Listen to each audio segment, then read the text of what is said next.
Diabetes అయ్యింది, వాళ్ళకు diabetic వచ్చింది అనగానే మొట్టమొదట అన్నం మానేయండి అంటారు. Is it true? రైస్ మానేసి తీరాల్సిందేనా, వేరే దారి లేదా? అలా ఏం లేదండి. ఇవన్నీ ఏంటంటే చెప్తున్నాను కదండి, జనాలకి ఇప్పుడు షుగర్ లెవెల్స్ పెరిగాయి, మనం ఒక డాక్టర్ దగ్గరికి వెళ్తాం, ఒక పలానా ఒక గంట వ్యవధిలో ఒక డాక్టర్ ఎంతమంది పేషెంట్స్ని చూస్తున్నారు? 100 మందిని. చూసి డాక్టర్ల అంత వ్యవధి లేదు వాళ్ళకి అన్ని ఎక్స్ప్లెయిన్ చేసి చెప్పడానికి.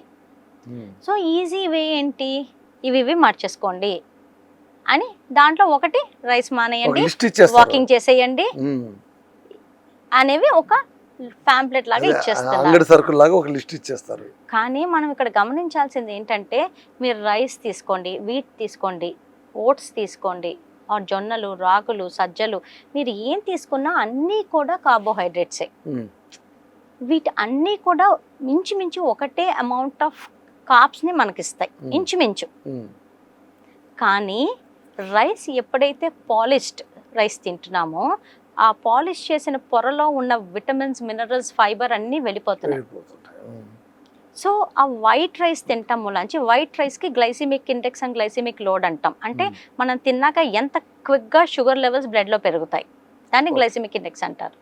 అది తొందరగా పెరుగుతుంది. కానీ ఉట్టి అన్నం మనం తినం కదండి, అన్నంతో పాటు పప్పు, కూర, పెరుగు ఇవి కలిపి తిన్నప్పుడు ఆ గ్లైసిమిక్ ఇండెక్స్ లోడ్ తగ్గుతుంది. సో ఇక్కడ ఏంటి ఇంపార్టెంట్ అంటే రైస్ మానేయటం కాదు, ఒకటి వాట్ కైండ్ ఆఫ్ రైస్ ఏం తింటున్నాం. దంపుడు బియ్యం వరకు వెళ్ళకపోయినా సింగిల్ పాలిష్డ్, సెమీ పాలిష్డ్, అంటే ఇవాళ మా పన్నం వచ్చే ముందే మాట మా హౌస్ హెల్ప్, నేను యూజువల్లీ సింగిల్ పాలిష్డ్ రైసే వాడతాను. మా మావయ్య గారికి 93 years, ఆయన కూడా అదే తినేవాళ్ళు, ఇంట్లో అదే అలవాటు దంపుడు బియ్యం. నిన్న అయిపోతే సరే ఎదురుగా ఉన్న క్విక్గా నేను మాల్ పాలిష్డ్ రైస్ కొంచెం తీసుకొచ్చి పెట్టా. ఓ ఏంటమ్మా ఇవాళ మంచి అన్నం వండావు అంటే అవగాహన, అవేర్నెస్ లెవెల్స్ ఏ ఎక్స్టెంట్లో ఉన్నాయో మీకు తెలియటానికి నేను ఒక చిన్న ఎగ్జాంపుల్ చెప్పాను అనమాట. ఈవెన్ మా చిన్నప్పుడు కూడా మేడం, మా బామ్మలు, మా అమ్మమ్మలు, మా ఇళ్లలోన అన్నం అనేది రేర్. ఎప్పుడు కూడా ఈ ఏదైతే మిల్లెట్స్ అంటారో, రాగులు, సజ్జలు, కొర్రలు, సామలు, ఇవే ఇంటి నిండా తృణధాన్యాలే ఎక్కువ తినేవాళ్ళు. అంటే అప్పట్లోనే ఎకనామిక్ కండిషన్ అది. అంటే అగైన్ ఇక్కడ మనం చూడాల్సింది ఏంటంటే అండి, ఇప్పుడు మీరు అనంతపూర్, చిత్తూరు, కడప, కర్నూలు అటు వైపు అంతా చూస్తే అక్కడంతా డ్రౌట్ ఏరియా, రైస్ ఉత్పత్తి చెందదండి. అఫ్ కోర్స్ అక్కడ మిల్లెట్సే తింటారు, that is their staple food. కానీ మనం ఇప్పుడు గోదావరి సైడ్ వస్తే మనకంతా వరే పడుతుంది, వాళ్ళు ఎందుకు మిల్లెట్స్ తినాలి మీరు చెప్పండి. సో మనకి ఒక ప్రాంతం యొక్క ఒక నేచర్, క్లైమేట్ ని మనం రెస్పెక్ట్ చేయాలి. మనం ఏ ప్రాంతంలో ఉన్నామో ఆ ప్రాంతంలో ఉత్పత్తి చెందేవి అక్కడ జీవించే వాళ్ళకి అనువైనవి, అది మనం మర్చిపోకూడదు. So coming to back to point, మీరు రైస్ తినచ్చా తినకూడదా అంటే, ఇన్స్టెడ్ ఆఫ్ పాలిష్డ్ రైస్ మనం కొంచెం సెమీ పాలిష్డ్ రైస్ తింటే కనుక దాంట్లో కొంచెం ఫైబర్ అండ్ మైక్రోన్యూట్రియన్స్ మనకు అందుతాయి. దాంతోపాటు ప్రొపోర్షనేట్ ఈటింగ్, అంటే అన్నంలో పప్పు కలుపుతున్నారా, అన్నంలో కూర కలుపుతున్నారా, లేదా పప్పులో అన్నం కలుపుకుంటున్నారా, కూరతో పాటు అన్నం తింటున్నారా అనేది మ్యాటర్స్. మీరు ఏం చేయమంటారు ఇప్పుడు అంటే సమతుల్యత అండి. ఒక కటోరీ పప్పు, ఒక కటోరీ కూర, ఒక కటోరీ పెరుగు పెట్టుకొని మీకు ఎంత అన్నంగా ఉంటే అంత తినండి, చూస్తాను ఎంత తినగలరు. ఆ పప్పు ఎక్కువ ఉంటుంది కదా అప్పుడు ఇవేమీ రావు, అన్నం తినచ్చు. కానీ మన యాక్టివిటీ స్టేట్ అంటే ఎంత యాక్టివ్గా ఒక మనిషి ఉన్నారు, ఇది మళ్ళీ సేమ్ ఉండదు. ఇప్పుడు మీకు వేరే ఉంటుంది, నాకు వేరే ఉంటుంది, ఆర్ ప్రతి ఒక్క మనిషి యాక్టివిటీ స్థాయిని బట్టి ఇది మారిపోతుంది. ఇప్పుడు మనకి ఖర్చు పెట్టే సామర్థ్యం ఉంది, యాక్టివ్గా ఉండే సత్తా ఉంది, తినండి, నథింగ్ హ్యాపెన్స్. కానీ అది లేనప్పుడు ఈ షార్ట్ కట్స్ అన్ని వస్తాయి. So rice is not harmful అండి, rice is the most easily digestible. ఇంకా మీకు చెప్పాలి అంటే వీటిలో ఎక్కువ ప్రోటీన్ ఉంటుంది, కానీ రైస్ లో ఉండే ప్రోటీన్ యొక్క నాణ్యత ఎక్కువ ఉంటుంది. ఓకే, అంటే క్వాలిటీ ఆఫ్ ప్రోటీన్. అది చాలా మంది ఇంతకుముందు రొట్టెలు, చపాతీలు తినాలి అనేవాళ్ళు. ఒకనొక స్టేజ్ వచ్చేసరికి చపాతీలు ఉండు వద్దంట, అందులోనే గ్లూకోజ్ ఎక్కువ ఉందంట, అన్నమి తినొచ్చు అంట. ఈ కన్ఫ్యూజన్ ఎక్కువైపోతుంది. కన్ఫ్యూజన్ అంతా మార్కెట్ ఎటు తీసుకెళ్తే అటే నడుస్తుందండి. ఎంత అన్యాయం madam. Companies profits, business modules ఏవి డిసైడ్ చేస్తే అదే మార్కెట్లో నడుస్తుంది. రైస్ వద్దన్నారు, వీటికి షిఫ్ట్ అయ్యారు. గ్లూటెన్ ఇంటాలరెన్స్ అన్నారు, వీటి నుంచి మిల్లెట్స్కి షిఫ్ట్ అయ్యారు. నేను తిరుపతిలో 2000లో ఎంఎస్సీ చేశాను. అప్పటి వరకు నాకు మిల్లెట్స్ తెలియదు, అంటే 25 ఏళ్ల క్రితం. ఇప్పుడు ఎక్కడ చూసినా మిల్లెట్స్ అక్కడే Millets. తింటారు. అవును, మరి ఇప్పుడు ఇక్కడ వరకు వచ్చిందంటే ఎవరో ప్యాకెట్లో వేసి అమ్ముతుంటేనే కదా. నిజమే అది. సో మార్కెటింగ్ స్ట్రాటజీస్ అంతే. ఇవన్నీ ఉంటాయి. సో మన ప్రాంతం, మన క్లైమేట్, ఎక్కడ ఉంటున్నామో దాని ప్రకారమే మనం జీవనశైలి ఉండాలి. మేడం ఇప్పుడు ఓకే, మన ఫుడ్ మన ఇదంతా కూడా చేసాము. 2 ఎక్స్టెన్షన్స్ అంటే బాగా వయసు మీరిపోయిన వాళ్ళు అబోవ్ 80 లేదా అబోవ్ 70, వాళ్ళ ఫుడ్ డైట్ అనేటువంటిది ఆల్రెడీ వాళ్ళకు జీర్ణశక్తి తగ్గిపోయి ఉంటుంది, వాళ్ళకి యాక్టివిటీ మొబిలిటీ కూడా చాలా మందికి తగ్గి ఉంటుంది. ఏదో మీరు అన్నట్టు ఎక్సెప్షన్ కొందరు, వాళ్ళు ఎలాంటి డైట్ తీసుకుంటే బాగుంటుంది? ఒకటి చెప్పనండి, ఇప్పుడు 80 ఏళ్ళు 70 ఏళ్ళు బతికిన వాళ్ళకి ఇంకేమైనా ఆల్రెడీ ఒక ప్యాటర్న్ ఉంటుందండి. వాళ్ళని మనం మార్చి కొత్తవి చెప్పి వాళ్ళని విసిగించకూడదు. ఫస్ట్ ఆఫ్ ఆల్ వాళ్ళకి ప్రశాంతత ఉండాలి జీవితంలో అంటే వాళ్ళు ఇప్పుడు అవకతవకలు ఉంటాయండి, మోర్ ఆర్ లెస్ ఉంటాయి. కొంతమందికి స్వీట్స్ ఎక్కువ తినే అలవాటు ఉంటుంది, కొంతమందికి రైస్ ఎక్కువ తినే అలవాటు ఉంటుంది. సో వాటిని మోడరేషన్ మనం చెయ్యాలి. రోజు స్వీట్ తినే అలవాటు ఉంది, మంచిది కాదు కాబట్టి అలాంటివి మానిపించాలి.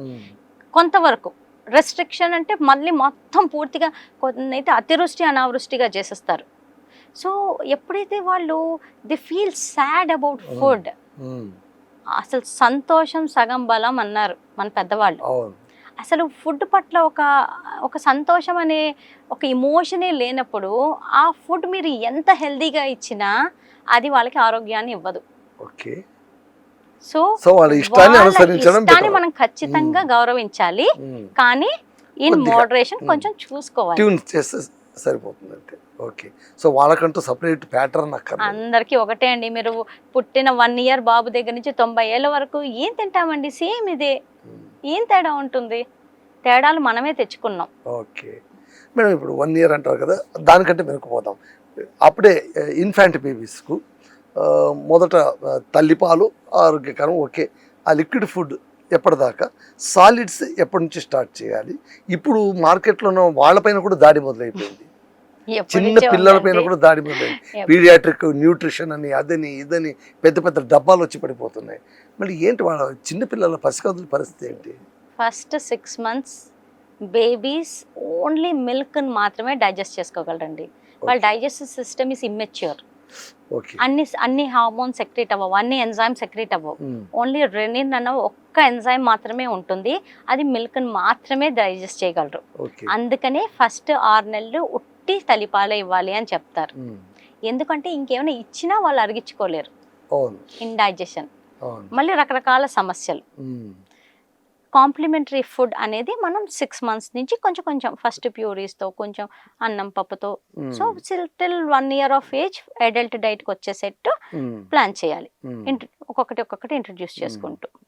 ఇంకా ఈ డబ్బాలు అంటారా, I don't want to take brand names, but again అండి, నా ఉద్దేశం ప్రకారం ఇంట్లో ఒక చైల్డ్కి, ఒక శిశువుకి, ఏ ఏజ్ అయినా కానివ్వండి, టిల్ 15, 16, ఈవెన్ 20, రోజు 2 గ్లాసులు పాలు, 2 కప్పులు పెరుగు, మీరు తినే అన్నం పప్పు కూర పెట్టండి చాలు, ఇంకేం అక్కర్లేదు.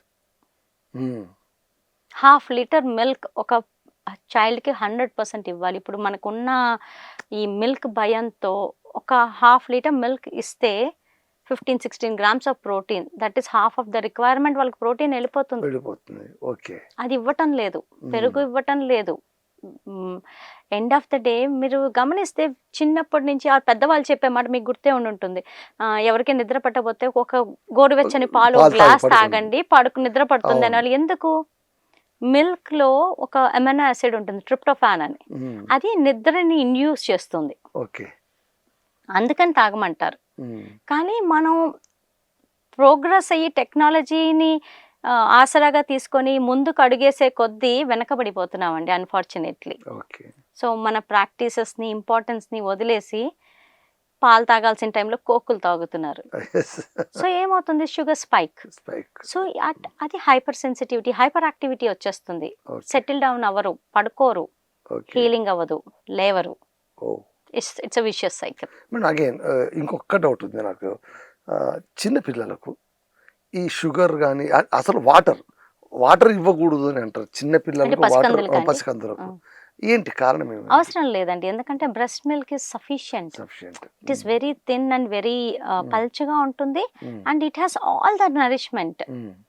అండ్ చిన్న పిల్లలకి ఏంటంటే రోగ నిరోధక శక్తి కూడా తక్కువ ఉంటుంది, ఎందుకంటే they just developing, external environment కి అడ్జస్ట్ అవ్వాలి కదండి. అవును. సో వాళ్ళకి రోగాలు వచ్చే ఛాన్సెస్ ఎక్కువ ఉంటాయి. ఇప్పుడు బయట నుంచి మనం ఎక్స్ట్రా ఏమైనా ఇచ్చామనుకోండి, ఆ హైజీన్ ప్రాక్టీసెస్ అన్ని కన్సిడర్ చేయాలి, అది other aspect. But as such breast milk is sufficient that వాళ్ళకి ఏమీ అవసరం లేదు. ఎన్ని చూసుంటారండి, 3 ఏళ్ల వరకు కూడా తల్లిపాలు తాగి చక్కగా ఉన్న పిల్లలు ఎంతమంది ఉన్నారు ఇంకేమీ తినకుండా. అంటే ఇప్పుడు బ్రెస్ట్ పాలు లేవు అనుకుందాం, అప్పుడు మనం ఏం చేయాలి? అప్పుడు ఫస్ట్ 6 months అయితే ఓన్లీ ఫార్ములా మిల్క్ అండి. అప్పుడు కూడా మనం కౌ మిల్క్ అవి ఇవ్వకూడదు. అవి డైజెస్ట్ కావండి. ఆ తర్వాత నెమ్మదిగా they can introduce normal milk. Okay okay. So madam, చివరిగా మా ప్రేక్షకులకు as a life style medicine కోచ్గా తిండి విషయంగా కానీ వాళ్ళు తీసుకోవాల్సిన ఆరోగ్య జాగ్రత్త విషయాలు కానీ ఏమైనా మీరు చెప్పండి. ఒక్కటే అండి, పక్క వాళ్ళు ఏం చేస్తున్నారో మీరు అది చేయటానికి ప్రయత్నించకండి. ఏదైనా ఒకటి చెయ్యాలి అనుకుంటే ఫస్ట్ మిమ్మల్ని మీరు ప్రశ్నించుకోండి, ఇది నేను ఎందుకు చెయ్యాలనుకుంటున్నాను. మనల్ని మనం ప్రశ్నించుకుంటే మనకి దాంట్లోనే ఆన్సర్ దొరుకుతుంది. ఆ ఆన్సర్లే మనని రైట్ దారిలో తీసుకెళ్తాయి. సో మనకు ఉన్న అలవాట్లలో ఎక్కడ తేడా ఉందో గమనించుకొని హెల్ప్ తీసుకొని వాటిని రెక్టిఫై చేసుకొని, కొన్నిసార్లు అన్లర్నింగ్ కావాలి. అంటే మనకి చాలా స్ట్రాంగ్ బిలీఫ్ సిస్టమ్స్ ఉంటాయి ఇదే కరెక్ట్ అని, కానీ అవే తప్పు మార్గంలో పట్టిస్తాయి.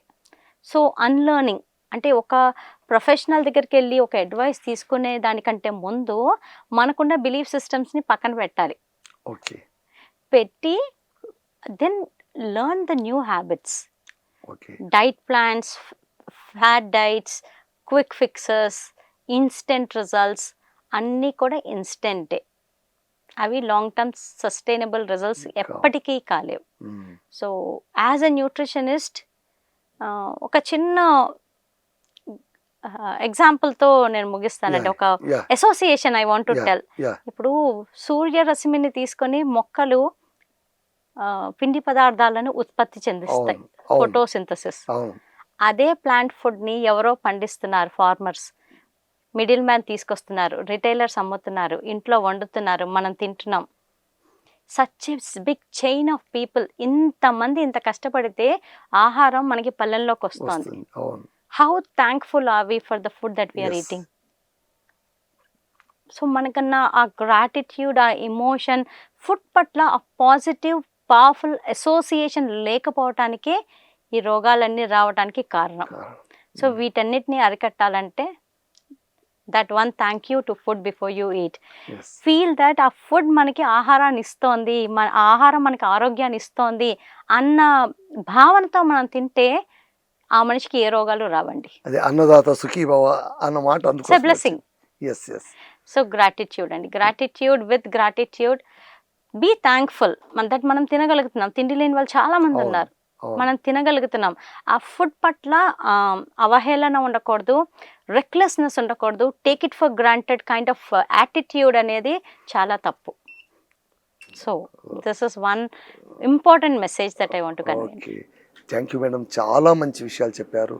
ముఖ్యంగా అందరం తెలుసుకోవాల్సింది, మనం రోజు తినే తిండి కదా అని అనుకుంటుంటాం, కానీ ఆ తిండిలో కూడా మనం ఏమి అనుసరించాలి, వేటిని వదలాలి, వేటిని తీసుకోవాలి, it's a big arena. So చాలా చిన్న పరిచయం ఇది. మరోసారి మళ్ళీ మీ దగ్గర కూర్చుందాం, మరికొన్ని సమస్యల గురించి ఖచ్చితంగా చర్చిద్దాం. అంతవరకు సెలవు, ధన్యవాదాలు. నమస్తే సార్.